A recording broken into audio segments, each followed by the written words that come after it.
नमस्कार दोस्तों, स्वागत है आप सभी का प्रयास एजू हब के इस डिजिटल मंच पे। मैं कमल बाजी और आप मेरे साथ देख रहे हैं शिक्षक ग्रेड थर्ड टास्क आधारित टेस्ट सीरीज, जो राज्य स्तरीय टेस्ट सीरीज है। आज इसका यह अंतिम पेपर है और मैं इस सेशन के शुरुआत में ही आपको आपके उज्जवल भविष्य की कामना करता हूं और प्रयास परिवार की तरफ से आपको ढेरों शुभकामनाएं आपकी एग्जाम के लिए। तो जल्दी ही स्टार्ट करते हैं। एक व्यक्ति ने 9,000 रुपए साधारण ब्याज की दर से 10% वार्षिक दर से उधार लिया। 1.5 वर्ष के अंत में उसे कितना धन वापस करना पड़ेगा? तो 1.5 वर्ष का ब्याज निकाल लो 9,000 का। 9,000 इंटू 10/100 इंटू समय। एक से ही 1/2 को अपन 3/2 लिख सकते हैं। और मेरे बंधु, ये 2 जीरो से 2 जीरो कैंसिल आउट हो गया और 2 का भाग 450 बार है और 450 का 3 गुना कितना होता है? 1350। और 1350 से यहां से अमाउंट क्या आएगी? कितना धन वापस करना पड़ेगा? 9,000 तो मूल रकम थी और 1350 इसका इंटरेस्ट, तो ये 10,350 रुपए वापस करने पड़ेंगे, जो कि कौन से ऑप्शन में? बी ऑप्शन में। अगला क्वेश्चन है, एक साहूकार ने किसान से 4 वर्षों के लिए 2% की दर पर, अगले 5 वर्षों के लिए 3.4% की दर पर और शेष समय के लिए 6% की दर पर 16 वर्षों बाद। इसका मतलब ये हो गया कि 4 वर्ष और आपके पास में 5 वर्ष, 9 वर्ष। 9 वर्ष 16 में से घटाओ, शेष समय कितना आ गया? 7 वर्ष। शेष समय कितना आ गया? 7 वर्ष के लिए 6% की दर पर दिया। इसके बाद 13,400 रुपए ब्याज पाता है, तो उसने कितने रुपए कर्जे दिए थे? तो मान लेता हूं उसने x रुपए उधार दिए थे, ठीक है। x रुपए का 4 वर्षों के लिए 2% की दर पर, तो x रुपए का 2% की दर पर तो कितने वर्षों के लिए? 4 वर्षों के लिए। फिर इसके बाद में दर चेंज हो गई, समय चेंज हो गया। उसी x रुपए का आगामी 5 वर्षों के लिए 3.4%, तो 3.4% बट्टा कितने बटे 100 इंटू कितना? 5। और फिर शेष समय 7 वर्षों के लिए 6% की दर पर उधार दिया। 7 वर्षों के लिए, तो x रुपए को 6% की दर पर है कितने वर्षों के लिए? 7 वर्ष के लिए। और ये टोटल जो आपको ब्याज मिला है वो कितना मिला है? 13,400 रुपए मिला है। ओके, हाँ जी। इसकी कैलकुलेशन कर देते हैं अपन, सबका एलसीएम ले लें, कितना? 100। ओके, ये हो गया 12x से प्लस ये कितना हो गया? 4 पंजो 20, हटाओ जीरो को, पॉइंट भी गया, 2 कैरी फॉरवर्ड, 5 दी 15 और 2 17x से प्लस से 7 6 42x बराबर कितना? 13,400। लो बताओ बंधु, 42 और 12 कितना होता है? 54। 54 और ये 10 कितना? 64। 64 और 7 कितना? 71 हो गया, ठीक है। 71 x बराबर आ गया 13,400 इंटू क्या कर देता हूं मैं? 100। ये 71 का भाग उधर जाएगा कितनी बार? देखो, आप खुद दे सकते हैं। हाँ जी, 71 का भाग अपन दे देते हैं। मेरे बंधु बताना इसमें कितनी बार भाग जाएगा 13,400 में? इनका जोड़ सही कर लेना। 40 50 से 60 तो 1 हो गया, 60 और 67, 67 68 69 70 71 हो गया। 71 का भाग लगा देंगे तो x का मान आ जाएगा, कितने रुपए उधार दिए थे मेरे बंधु बताना? ये आ जाएगा 13,400 इंटू 100 बट्टे कितना कर दूं मैं? 71। हाँ जी, इसका भाग दे दें। आप वहां से देख के भी दे सकते हैं कितने रुपए कर्जा दिया था। तो मेरे बंधु बताओ, ये हो जाएगा 5 बार नहीं जाएगा, 13,400 16 वर्षों बाद में 4 वर्ष और 5 वर्ष 9 वर्ष से 9 और 7 16 हो जाएगा, ठीक है। 6% की दर पर 7 6 42 और 5 3 15 और 2 17 और 4 दूनी 8। सॉरी, ये यहां गलत कर रखा है। 4 दूनी कितना हो जाएगा बंधु? 8। 8x हो जाएगा, तो यहां पे 8x करना पड़ेगा अपन को, 8x। ओके, तो ये देखो कैलकुलेशन थोड़ी सी चेंज होगी। 50 तो ये यहां पे चेंज होगा और यहां पे चेंज होगा। बताओ बंधु, ये 42 और 8 50 60 67 67, तो 67 का डिवाइड कर दो। अब लो बंधु, अब देखो कितनी बार जाएगा। अब कितनी बार जाएगा? 2 बार, 7 दूनी 14 और बिल्कुल 2 बार भाग जाएगा, तो x का मान आ जाएगा 67 का भाग 2 बार और 2 जीरो और 2 जीरो 4 जीरो, तो 20,000 रुपए का कर्जा लिया था। राइट आंसर कौन सा हो जाएगा? डी ऑप्शन हो जाएगा। ओके, नेक्स्ट इसके बाद में अगला प्रश्न। एक दुकानदार वस्तु को 8% हानि पर बेचता है, किसी भी वस्तु का जो क्रय मूल्य होता है ना वो बंधु कितना परसेंट होता है? 100%। 8% हानि पर बेचता है, इसका मतलब वो सेल करता है कितने पर? 92% पर। कितने परसेंट पर? 92% पर। इसकी अपेक्षा 7% लाभ पर बेचे, 7% लाभ पर बेचे तो विक्रय मूल्य कितना हो जाए? 107%। तो 615 रुपए अधिक प्राप्त होते हैं। ये 615 रुपए इन दोनों का गैप है। किसका गैप है? इन दोनों का। तो ये कितना हो गया? 8 7 15%। तो ये 15% बराबर कितना हो गया? 615। तो 1% बराबर हो गया 615 बट्टे कितना? 15। ठीक है। और हमें क्या चाहिए? हमें क्रय मूल्य चाहिए होता है तो 100 से गुणा करते हैं। हमें 12% लाभ कमाना है। 12% लाभ के लिए एसपी क्या होगा? एसपी होगा 112%। और 112% का मान निकाल दो। तो 112% का मान अगर आपको निकालना है तो 615 बटे 15 इंटू क्या कर दो? 112 कर दो। ये कैंसिल आउट हो जाएगा आराम से। 15 का भाग खुद में एक बार, 15 चौके 60 और 15 एकम 15, 41 आ गया। 41 का डबल होता है 82। 8 कैरी फॉरवर्ड करेगा, 41 और 8 49, और आपके पास में 4 41 और सॉरी 4 कितना हो गया आपके पास में? 45। तो 4592 रुपए कौन से ऑप्शन में? सी ऑप्शन में राइट आंसर हो जाएगा। नेक्स्ट इसके बाद में अगला क्वेश्चन। एक व्यक्ति अपनी आय का 70% खर्चा करता है। तो किसी व्यक्ति की आय मान लू 100 रुपए, कितनी मान लू? 100 मान लू। उसका 75% खर्चा करता है और बाकी क्या कर लेता है? बचत कर लेता है। तो इनकम 100 रुपए मान लिया तो खर्चा कितना हो गया? 75, और बचत कितनी हो गई? 25 की। कह रहा है कि उसकी आय 20% है। आय 20% बढ़ जाए तो बंधु इसकी इनकम हो जाएगी कितनी? 120। और इसका खर्चा 10% बढ़ जाए तो खर्चा 10% बढ़ने का मतलब है 7.5 बढ़ने का मतलब है 75 और 7 82 पॉइंट कितना? 5। लो बताओ बंधु, 82.5 का मतलब 17.5 और 20 कितना हो गया? 37.5 रुपए की ये क्या कर रहा है? बचत कर रहा है। बचत में क्या हो रहा है? वृद्धि हो रही है।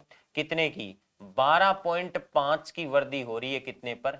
25 पर। इंटू क्या कर दो? 100। 25 का भाग 100 में कितनी बार? 4 बार। 12.5 का डबल 25 का डबल कितना होगा? 50% की क्या हो जाएगी? बचत में वृद्धि हो जाएगी 50%। नेक्स्ट इसके बाद में अगला क्वेश्चन। गणित की कक्षा में शिक्षक भिन्न भिन्न कोणों की अवधारणा को समझाता है या समझाती है, उसे यह अनुभूति होती है कि कैंची को समझाने के लिए सर्वोत्तम उदाहरण है। बंधु कैंची कौन कौन से एंगल्स को समझा सकती है? कैंची किन एंगल्स को समझा सकती है? आप देखना बंधु, कैंची कौन से एंगल्स को? कैंची शीर्षाभिमुख कोणों को समझा सकती है, क्योंकि आमने सामने के कोण क्या कहलाते हैं? शीर्षाभिमुख कोण। बिल्कुल शीर्षाभिमुख कोण आमने सामने के होते हैं, कैंची समझा सकती है। कोणों का रेखिक युगल भी कैंची समझा सकती है, क्योंकि रेखिक युगल कोण ये होते हैं, ये वाला और ये वाला कोण, ठीक है, एक ही रेखा पर।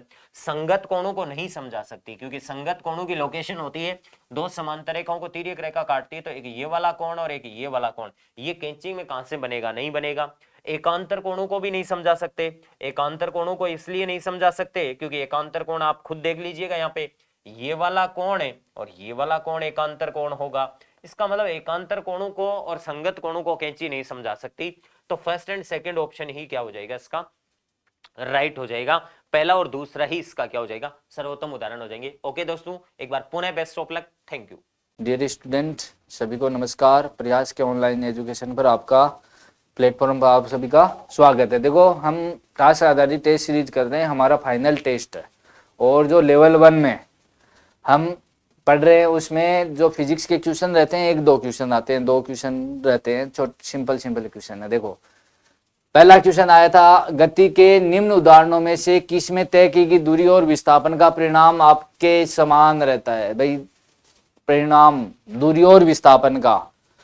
वर्ताकार पथ पर चलती हुई कार, देखो वर्ताकार पथ पर कोई भी कार चल रही है या पिंड चल रहा है, उसमें दूरी और विस्थापन। देखो, दूरी क्या होती है? जो भी आपका पिंड है या आपकी जो वस्तु है या आपकी जो कार है, उसके द्वारा चली गई कुल दूरी, जो प्रारंभिक बिंदु और अंतिम बिंदु के बीच की दूरी होती है। दूसरी बात कहता है विस्थापन। विस्थापन है प्रारंभिक बिंदु और अंतिम बिंदु के बीच के क्या है? परिणाम क्या है? यह भी क्या शॉर्टेस्ट दूरी होती है, सबसे छोटी दूरी विस्थापन होती है। तो क्या विस्थापन और दूरी। अब देखो, वर्ताकार पथ पर हम चल रहे हैं, तो क्या है, बिंदु जैसे ए है, कार चल रही है ए से वापस किस पर आ गई, ए पर ही आ गई। तो क्या है, दूरी तो क्या है उसका, क्या है, प्रारंभिक बिंदु से चलकर अंतिम बिंदु तक वो कितनी दूरी चली है, वो क्या है उसके परिधि के बराबर आ गया। मतलब कि बिंदु भी यहाँ पर है, तो दूरी कितनी हो जाएगी, हो जाएगी 2πr। लेकिन विस्थापन क्या है, विस्थापन बताया था कि अंतिम बिंदु और प्रारंभिक बिंदु का अंतर होता है। तो क्या है, अंतर कितना है, 0, वहीं पर आ गई। तो क्या है, तो क्या बराबर नहीं होता है, किस पर, वर्ताकार पथ पर। चाहे वर्ताकार पथ हो चाहे दोलन पथ हो, दोलन पथ में भी यही होता है। इस प्रकार का दोलन पथ है, ये कोई सरल लोलक है जो इस पर क्या है गति कर रहा है। तो क्या है, यहाँ से स्टार्ट होकर वो यहाँ पर चला गया, दूरी और विस्थापन समान है। लेकिन जैसे ही वो पूरा पथ चला, यहाँ वापस ए पर आया, या पूरा एक चक्कर अंतराल किया, तो क्या है, दूरी तो चल रहा है लेकिन क्या विस्थापन का मान क्या है, अधिकतम न्यूनतम 0 तक भी जा रहा है। तो क्या उसमें भी बराबर नहीं होता है, ये भी बात गलत है। सूर्य के चारों ओर घूमती हुई यही बात है इसमें। सीधी सड़क पर है, सीधी सड़क पर कोई क्या है कार जा रही है, तो क्या है उसमें दूरी और विस्थापन दोनों क्या रहते हैं, समान रहते हैं। तो ऑप्शन इसका डी इसका राइट आंसर है। नेक्स्ट क्वेश्चन देखो, 0.75 kg द्रव्यमान का कोई एक पिंड है जो छत से टंगी डोरी से लटका है। देखो ये छत है और इससे एक डोरी है और इस पर एक m द्रव्यमान जिसे लिखा है 0.75 kg का पिंड इससे लटका हुआ है। डोरी पर पिंड कितना बल लगाएगा, देखो नीचे की तरफ बल लग रहा है mg, इतना ही लग रहा है, और इस डोरी पर भी क्या लग रहा है, वो उतना बल लग रहा है। तो F का मान किसके बराबर हो जाएगा, mg के बराबर हो जाएगा। m का मान आपको 0.75, g का मान आपको पता 9.8, मल्टीप्लाई करोगे 7.58, 35 न्यूटन, 7.35 न्यूटन। आप 10 से भी कर सकते हो, अप्रोक्सीमेट जा सकते हो, 7.5 आ जाएगा। ये थे 2 क्वेश्चन। अब आपका जो ये है आपका इतिहास से संबंधित है, जो इतिहास वाले सर इसको सॉल्यूशन करवाएंगे। धन्यवाद सभी को। अपनी जो साइंस है उस साइंस के भी 4-5 क्वेश्चन आपके लेवल फर्स्ट के एग्जाम में आते हैं, तो उनके बारे में भी अपन बात करते हैं। कार्बन का अक्रिस्टलीय अपरूप कौन सा है? तो आपको पता है कार्बन एक अधातु है और इसके कई अपरूप पाए जाते हैं। अपरूप मतलब कोई भी तत्व जो है वो अलग अलग ज्यामितीय संरचनाओं में अलग अलग रूपों में पाया जाता है, तो उनको अपरूप कहते हैं। तो कार्बन के अपरूप 2 प्रकार के होते हैं, क्रिस्टलीय और अक्रिस्टलीय, जिसमें से क्रिस्टलीय अपरूप 3 है, हीरा, ग्रेफाइट और फुलरीन। हीरा, ग्रेफाइट और फुलरीन ये तीनों क्रिस्टलीय अपरूप हैं।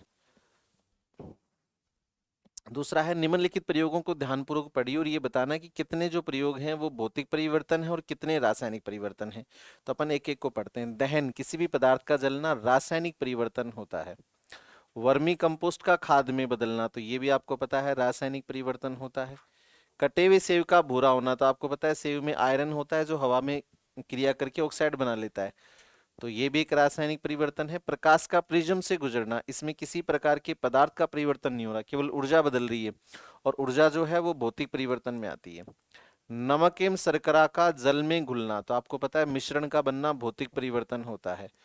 तो नमक एवं शर्करा का जल में घुलना भौतिक परिवर्तन है। और किण्वन जो है वो आपको पता है रासायनिक परिवर्तन है। किण्वन कैसा परिवर्तन है? रासायनिक परिवर्तन है। तो हमें काउंट करना है कि कितने परिवर्तन भौतिक हैं और कितने रासायनिक हैं। भौतिक हैं 1 और 2, 2 तो भौतिक हैं, तो बाकी 3 ऑप्शन तो वैसे नेगलेक्ट हो गए, और रासायनिक है 4। अंतः झिल्ली का तंत्र, तो कोशिका में जो एक झिल्ली वाले जो कोशिकांग होते हैं उनको मिलाकर के अंतः झिल्ली का तंत्र का निर्माण होता है। और अंतः झिल्ली का तंत्र में कौन कौन शामिल हैं?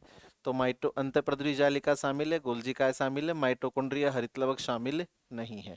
इसमें राइबोसोम केंद्रिका शामिल नहीं है, केंद्रक शामिल नहीं होता, राइबोसोम शामिल नहीं होता। तो सही ऑप्शन है बी, अंतःप्रद्रवी जालिका, गोल्जिकाएं, लाइसोसोम और रसदानी यानी रिक्तिका, इन चारों को मिलाकर के कहा जाता है अंतः झिल्ली का तंत्र। धन्यवाद। मुझे उम्मीद है कि आपके लिए काफी उपयोगी साबित होंगे। Hello guys, as you know myself Parveen Swami, an innovative teacher of competitive English, welcomes all aspirants on the digital panel of Priyas EduHub सीखकर। आज का जो अपना राज्य स्तरीय परीक्षा है और प्रश्न थोड़े से इस प्रकार से डाले हैं कि थोड़े से स्तरीय यूँ मान के चलो कि ज़्यादा कठिन भी नहीं कह सकते तो ज़्यादा सरल भी नहीं कह सकते, ठीक है। डर्माटोलॉजिस्ट शब्द है, वन वर्ड वाले पार्ट आ गए, ये होता है त्वचा रोग विशेषज्ञ। त्वचा रोग विशेषज्ञ होता है उसको अपन क्या बोलते हैं, डर्माटोलॉजिस्ट बोलते हैं। और जो कीड़े वगैरह जो होते हैं, ठीक है, जूलॉजी का पार्ट होता है जिसमें अक्सर क्या होता है, इंसेक्ट वगैरह जो होते हैं उनका अध्ययन होता है, उसको अपन बोलते हैं एंटोमोलॉजी। और जो वर्ड फॉर्मेशन होता है, वर्ड की जो हिस्ट्री होती है उनका अध्ययन होता है, वो होता है एटोमोलॉजी। भूकंप वगैरह जो होता है, ठीक है, अर्थ कवेक जो होता है उनका अध्ययन होता है, वो क्या कहलाएगा, सिस्मोलॉजी। और जो वातावरण होता है, एनवायरमेंट होता है, उनका अध्ययन होता है, वो क्या कहलाता है, अपना इकोलॉजी, ठीक है। तो डर्माटोलॉजिस्ट को मैच करना है, किससे करना है, study of treat skin diseases, तो आपको मैच हो जाएगा 2 से। एंटोमोलॉजी होता है उसका मैच होगा वो किससे होगा, 3 से। एटिमोलॉजी जो होता है इसका मैच जो होगा वो किससे होगा, एटिमोलॉजी। एटिमोलॉजी वर्ड कहाँ से गया अपना, कितना, 1 नंबर, तो 1 से हो जाएगा। सिस्मोलॉजी का 4 से और इकोलॉजी का 5 से, तो 2 3 1 4 5, 2 3 2 3।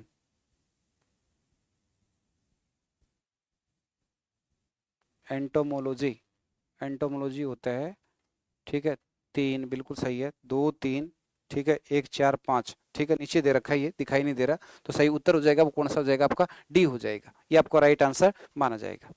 अगला जो प्रश्न अपना क्या कह रहा है जरा देखें अपन, ठीक है, क्या कह रहा है, एलिफेंट द रूम, देखो एक ये है वो, टू एलिफेंट द रूम, ठीक है, इसका मतलब होता है to ignore a large obvious problem that no one wants to disease, मतलब डी का ऑप्शन है उसमें आपका उत्तर कौन सा है, 3 नंबर, ठीक है। तो डी का जो है उसमें उत्तर कौन सा है, 3 नंबर, 2 जगह दे रखा है, ठीक है। एक दे रखा है तो to back the question, to skim the surface, to hold water, ठीक है। एक है टू शो वंस कार्ड्स, ठीक है। इस प्रकार से इनको आपस में मैचिंग करनी है, तो एक बात तो आपके पकड़ में आ गई, या तो आपका उत्तर कौन सा है, बी, या फिर आपका उत्तर कौन सा है, डी, इनमें से देखना अपन को।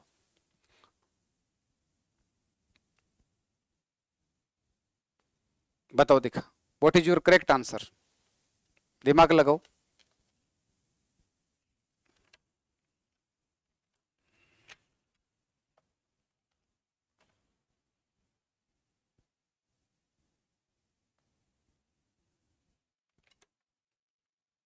What is your correct answer.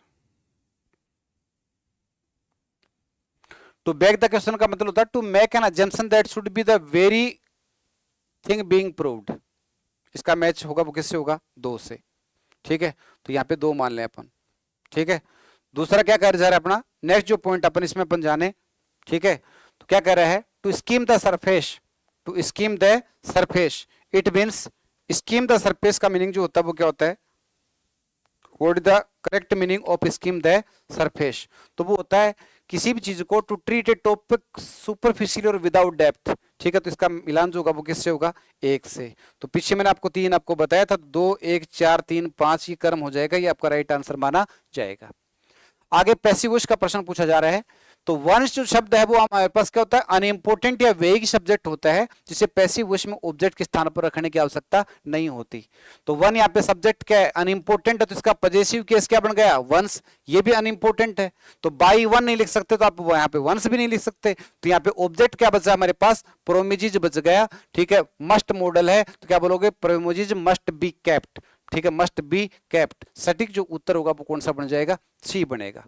इसी क्रम में अगला प्रश्न क्या करा जरा देखें अपन, क्या बोला, the professor said if I had the results earlier I would have published them by now, ठीक है। अभी कंडीशन सेंटेंस उसका टेंस नहीं बदले जाएगा, तो यहाँ पे सेड की जगह आगे क्या कर दो आप, दैट लगा दो, और आई जो वो चेंज हो जाएगा किसके अनुसार, प्रोफेसर के अनुसार, यानी किसका प्रयोग करोगे, ही, ठीक है। और दूसरी बात क्या है, यहां भी आई जो है वो चेंज हो जाएगा किसमें, ही में, तो क्या बोलोगे, if he had the results earlier he would have published them by them, ये आपका सटीक उत्तर माना जाएगा। अगला कह रहा है कौन सा पार्ट है जिसमें 0 आर्टिकल का यूज हो रहा है जो सटीक है, तो यहाँ पे नॉलेज जो है इससे पहले आर्टिकल दे का प्रयोग करना गलत है, कोई आर्टिकल नहीं आएगा। चेयरमैन से पहले दे नहीं आएगा, क्योंकि यहाँ पे चेयरमैन है वो ऑब्जेक्टिव कॉम्प्लीमेंट है। यहाँ पे इलेक्ट वर्ब है वो कैसी है, संयुक्त सहकर्मक क्रिया, यानी कॉम्प्लेक्स ट्रांजिटिव वर्ब है। यहाँ पे मैन से पहले ए नहीं आएगा, सही जो उत्तर होगा वो कौन सा हो जाएगा, डी हो जाएगा, ये आपका राइट आंसर माना जाएगा। क्या करें, डायरेक्ट मेथड में ग्रामर किस प्रकार से पढ़ाई जाती है, तो डायरेक्ट मेथड में ग्रामर पढ़ाई जाती है इंडक्टिवली। और इंडक्टिवली अप्रोच का मतलब होता है पहले जिसमें क्या आएगा उदाहरण, उसके बाद फिर क्या आता है रूल आता है, तो इंडक्टिव लिया जाएगा। जबकि डायरेक्ट की बजाय ग्रामर कम ट्रांसलेशन मेथड का अगर अपन जिक्र करें तो वहां पे ग्रामर पढ़ाई जाती है वो कैसे, डिडक्टिवली, जिसमें पहले रूल आएगा फिर क्या आएगा example. How are errors generally viewed in the communicative approach, audiolingual approach जो होती है, मेथड जो होती है, उसमें अक्सर क्या है कि एरर वगैरह जो होते हैं उनको अक्सर टोलरेट नहीं किया जाता, ठीक है, एक्यूरेसी के ऊपर फोकस किया जाता है। जबकि कम्युनिकेटिव अप्रोच है वो क्या बोलती है कि एरर जो होते हैं उनको बर्दाश्त कर लो, because errors are the natural outcome of the learning, अधिगम में स्वाभाविक होते हैं, वो कौन होते हैं, एरर्स होते हैं, इसलिए एरर्स को बर्दाश्त कर लिया जाता है, ठीक है, इस प्रकार से देखा जाता है, ये आपको उत्तर माना जाएगा। Learning and reading are categorized as which type of skill, तो आपको बताया गया है एक तो होता है लिसनिंग एंड रीडिंग, ये तो होता है रिसेप्टिव स्किल, जिसको अपन क्या बोल सकते हैं इनपुट भी कह सकते हैं, और स्पीकिंग और राइटिंग जो होते हैं वो क्या होते हैं प्रोडक्टिव स्किल बोलेंगे, इसको हम क्या बोलेंगे प्रोडक्टिव स्किल बोलेंगे। तो सही जो उत्तर होगा वो कौन सा हो जाएगा, रिसेप्टिव स्किल हो जाएगा। घबराने की कोई आवश्यकता नहीं है, एग्जाम नजदीक पे है, प्रीवियस नॉलेज जो होता है उसके आधार पे आप एग्जाम करेक्ट करोगे, घबराने की कोई नीड नहीं है इसमें, बिल्कुल अच्छी मानसिकता के साथ अपनी तैयारी की है आपने और अच्छा आप रिजल्ट दे पाओगे। सभी अभ्यर्थियों की मेरी तरफ से बेस्ट ऑफ लक। जय हिंद, जय भारत। नमस्कार, प्रयास एजू हब में आपका हार्दिक स्वागत, अभिनंदन। आज हम चर्चा करने जा रहे हैं ग्रेड टास्क आधारित L1 के प्रश्न पत्र पर। उसमें हिंदी से संबंधित जो प्रश्न आए थे उनके सॉल्यूशन के लिए सबसे पहला प्रश्न था, बालकों के अधिगम योग्यता की ग्रहणशीलता एवं विषय वस्तु की कठिनाइयों को समझने के लिए किस प्रकार के प्रश्न पूछे जाने चाहिए। तो बालकों से बोध प्रश्न पूछे जाने चाहिए। माला पत्र लिखती है, यहाँ पर माला व्यक्तिवाचक संज्ञा शब्द है, स्त्रीलिंग है और एक वचन है, तो व्यक्तिवाचक, एक वचन और स्त्रीलिंग उत्तर यहाँ सही उत्तर माना जाएगा। अगला प्रश्न देखें, एक वचन में प्रयुक्त होने वाला शब्द कौन सा है, तो हस्ताक्षर, दर्शन और प्राण, ये तीनों बहुवचन शब्द माने जाते हैं। भीड़ एक वचन शब्द माना जाएगा। ब दस्तूर शब्द में कौन सा उपसर्ग है, तो ब उपसर्ग यहाँ सही उत्तर रहेगा।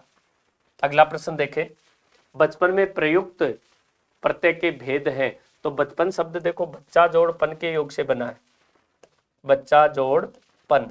बच्चा शब्द कैसा शब्द है, संज्ञा शब्द है, तो संज्ञा शब्द के साथ जो प्रत्यय जुड़ता है वो कैसा प्रत्यय कहलाता है, तद्धित प्रत्यय कहलाता है। और तद्धित प्रत्यय से बना शब्द यदि भाववाचक का बोध कराता है तो वहां भाववाचक तद्धित प्रत्यय माना जाता है। विद्यार्थियों को शैक्षिक रूप से पिछड़ेपन के लिए शारीरिक कारण के अंतर्गत निम्नलिखित में से कौन सा कारण नहीं है, तो शारीरिक कारण पूछा है, तो उच्चारण का दोष शारीरिक कारण माना जाता है। शारीरिक विकलांगता शारीरिक कारण है, शारीरिक दोष भी शारीरिक कारण है, लेकिन अल्प स्मृति, कम याद रहता है उसको, वो शरीर का कोई दोष नहीं है, वो उसके मस्तिष्क का दोष है, इसलिए मानसिक दोष की श्रेणी में ये अल्प स्मृति आता है, एक उत्तर माना जाएगा। अगला है, उच्च स्तर पर विवादग्रस्त विषयों का शिक्षण करवाते हैं तो कौन सी विधि प्रयोग में ली जाती है, तो विवादग्रस्त विषयों में तो तर्क वितर्क चलता है, इसलिए तर्क वितर्क विधि सही मानी जाएगी। भाषा से संबंधित वह कौशल कौन सा है जो न केवल सीखने का प्रथम चरण है अपितु अन्य कौशलों को विकसित करने का भी आधार माना जाता है, तो भाषा के 4 मूलभूत कौशल माने गए हैं, सुनना, बोलना, पढ़ना और लिखना। इन चारों का सही क्रम भी कई बार पूछ लिया जाता है कि भाषा सीखने के कौशलों का सही क्रम क्या है, तो ये ही ध्यान रखना, सु, बो, पे, ली, इस प्रकार इसे याद कर लेना। सुनना, बोलना, पढ़ना, लिखना। बालक सबसे पहले सुनेगा, जैसा सुनेगा वैसा बोलेगा, फिर पढ़ेगा, फिर लिखेगा, तो ये सही क्रम यही माना जाता है। लेकिन एक विद्वान हुई है मारिया मोंटेसरी, उन्होंने यहाँ पर लिखना को पहले माना है। तो अगर प्रश्न ये पूछ ले कि भाषाई कौशलों का सही क्रम क्या है, तब तो सुबोपल्ली, सुनना, बोलना, पढ़ना, लिखना होगा। लेकिन मारिया मोंटेसरी के अनुसार भाषा कौशलों का सही क्रम क्या है, तो वो हो जाएगा बोलना, सुनना, बोलना, लिखना, पढ़ना। मारिया मोंटेसरी लिखना पढ़ना बताती है और अन्य विद्वान जो है पढ़ना लिखना मानते हैं, तो सर्वमान्यता अनुसार तो यही सही माना जाएगा। इंडिविजुअल मारिया मोंटेसरी पूछा जाए तो आप लिखना पढ़ना कर देंगे, लेकिन दोनों के अनुसार ही सर्वप्रथम कौशल जो है वो सुनना कौशल है, इसी पर अन्य कौशल आधारित रहते हैं, इसलिए श्रवण कौशल यहाँ सही उत्तर माना जाएगा। व्याकरण शिक्षण में आगमन विधि का उपयोग करते समय, आगमन विधि का प्रयोग करते हैं तो सबसे पहले हम क्या देंगे, उदाहरण देंगे, फिर उन उदाहरणों का क्या करेंगे, विश्लेषण करेंगे, फिर उस विश्लेषण में किसी समानता के आधार पर नियमीकरण करेंगे, और नियमीकरण करने के बाद उस नियम की पहचान करेंगे, इसलिए 3 नंबर विकल्प यहाँ सही उत्तर माना जाएगा। आगे अंग्रेजी से संबंधित कुछ प्रश्न है, उनके अंग्रेजी वाले गुरुजी आपसे कंसल्ट करके करवा देंगे।